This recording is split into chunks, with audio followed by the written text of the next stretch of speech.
What's the plan of action for someone who enjoys poetry, but is looking for quality poets and quality poetry? What's the plan of action to restore the faith in, like Brother over here said, people that have heard a various spot and had a bad experience and doesn't want to come back? What's the plan of action to restore the faith in true believers, true enjoyers of good poetry? Okay, let's start with that, Joe. First and foremost, I would recommend a feature show more so than an open mic. I mean, at least with a feature show, you know, if I see Equality, To Die For, and Punkin, I want to be there because I know all of them going to bring it. You know what I'm saying? They're going to bring the energy, they're going to bring the fire, they're going to bring their good pieces, and you're going to be not just entertained but educated by these people. So first and foremost, I would look to feature shows. But a lot of times if you're not at the open mics to hear certain people, you won't know which people to hear. So I would say, I would definitely, if you want to hear some good poetry, I would definitely recommend Project Row House on Thursday nights, because half the time I don't spit on the mic because I don't feel worthy. You know what I'm saying? It's some good stuff that comes out there week after week after week, and that's why I'm there, because I like to hear good poetry. Bad poetry hurt me. I always tell people it physically hurts me. It hurts me physically, so I can't take it. You know, I'm a very sensitive person. Then, like, when we do our thing, of course I gotta shout out myself. When we do our thing on Saturday nights, usually it's a milder poetry. It really is. It's a lot of people who are new to the mic, or it's very Love Joneses, if you will. You know what I'm saying? It's not a lot of heavy stuff. A lot of times we have some heavy hitters as far as features that come through. Like tonight, LL was coming through tonight. He our feature tonight. So a lot of times we have really good features, but most of the open mic people, I would say, are newer artists, and sometimes some of the old school artists come through. So I would definitely recommend G's and Z's on Monday nights, and for sure Project Row House on Thursday nights, for sure. Okay, thank you very much. We have Cedric, Barnum, but who want to get Khalil first? I think you can start with the panel you have here and the people you have up here. I mean, hotel events, stuff Marcel is associated with, all the stuff that everybody up here on this panel is associated with. I've seen over my past few years, it's quality and inspirational. You know what I'm saying? But it's kind of like any love story. You have to take the good with your bad. You know, if you love a woman, you're going to have to deal with the ugly stuff. You know what I'm saying? But you love her. That's how it is with poetry, man. I've had nights, I love BB5, but the last time I was there, I found myself upstairs laughing out loud, which I've never done in a poetry show, because the dude made a reference to Kool-Aid and sugar. And I just couldn't hold it in. Okay? But I had a good time. You know what I'm saying?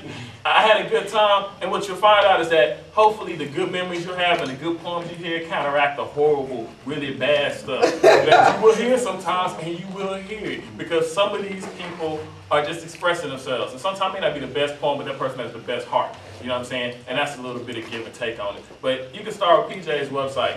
I'm lazy with my website, but this man has a long list of pretty much everybody else's events. Not completely. And when you go to those websites, look at their events and see who they link to and see who they link to. And then you'll have an idea. And when you go out there, get your experience, take your notes, say, I like this host, I don't like this host. You know what I'm saying? Then you come on a night that you like, night that you dig, that you go to a place that you like, the place you dig, love them places. And if you go somewhere else, cool. But you can go to your spot on Thursday, every Thursday. You can go to your spot on Monday, every Monday. You can go to your spot on Saturday, every Saturday. Do what you like. You know what I'm saying? But you're going to have to look for it like you look for good music. Where's a good website that, I'm sorry, StarvingPoets.org. Yeah. HoustonPoets.com? Yeah, HoustonPoets.com, StarvingPoets.org. Local Hang Suite, message boards, everybody's on the same. All right, we got Brother Sid, then Barnum. Yes, consumers of poetry, you are a precious commodity. Yes. No, it's serious. That is serious. I know. You need to reproduce yourself. But besides that, we all have a responsibility to you as consumers. Now, I would say, like in any business venture, buyer beware. You can do take Nuff's advice and recommendation, but you could do a survey of the different poetry spots, and generally speaking, you will come to a comfort level that's good for you personally. I by no means suggest, and I don't think anybody else here is suggesting that you love every poetry spot and consume all the poetry. But generally speaking, open mic is for amateurs. It should be for amateurs, and you are not going to hear a lot of good shit at open mic. It's just not going to happen. A feature show is where it's at. There are certain names that when, if they're on the marquee, you are assured of a show. If Inertia's on the marquee, if Pumpkin from Pluto is on the marquee, if Equality is on the marquee, you're gonna get a good show. If my name is the only name on the marquee, you're definitely gonna get a good show. That's true because like the first time I went to a poetry spot, I bought the CD because it was actually D Blue. He was at Red Can, and I was like, I gotta get the CD. And it was a good, if I have as a consumer, if I have a good taste in my mouth the first time, first impression, that'll make me continue to support that and build the loyalty. Brother Barnum. Well, mine has already been stated, ditto.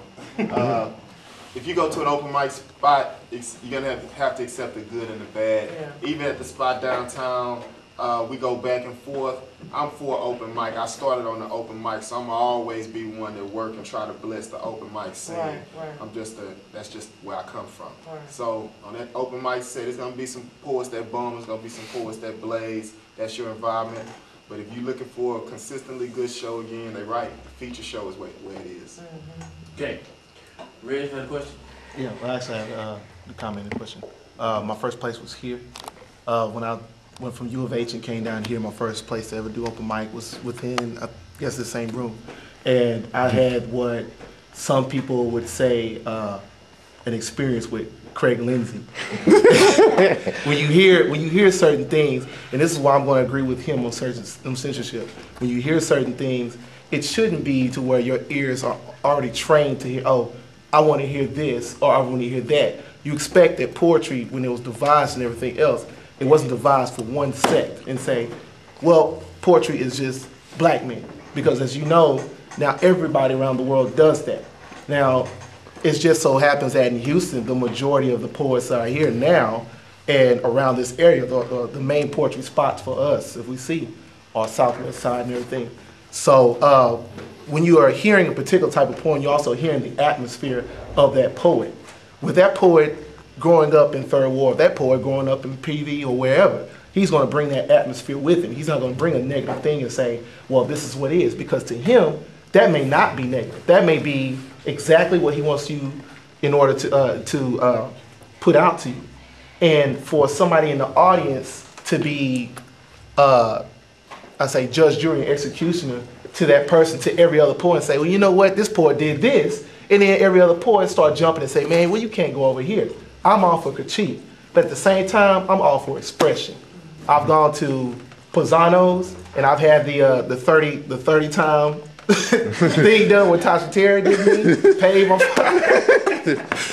fine, and be shut out, last on the list. However, even when I've heard Tasha Terry's terrible pieces, I was the same one. I was the same one to go over there and still support the venue. I mean, I'm just keeping it like that. I would still support the venue because I would understand that going one time, like my friend was just calling me now, going one time should not spoil you. Right. She went to Project Row House and heard somebody who's really going out there and been on his stuff do something that is out of the ordinary. And what we think is out of ordinary is, for poets, is the norm. What they think out of the ordinary maybe is like, it's crossing. So for them, for her to come that one time and say, well, that poet did that, I don't want to go over there. I mean, it's your preference. If you come there and you know, they don't, I really hate the disclaimer to say, the views on the mic, screw that. Okay? As poetry comes, you are saying that you come over there and you start censoring your stuff, think about where you should go. Thank you, Rick. Thank you.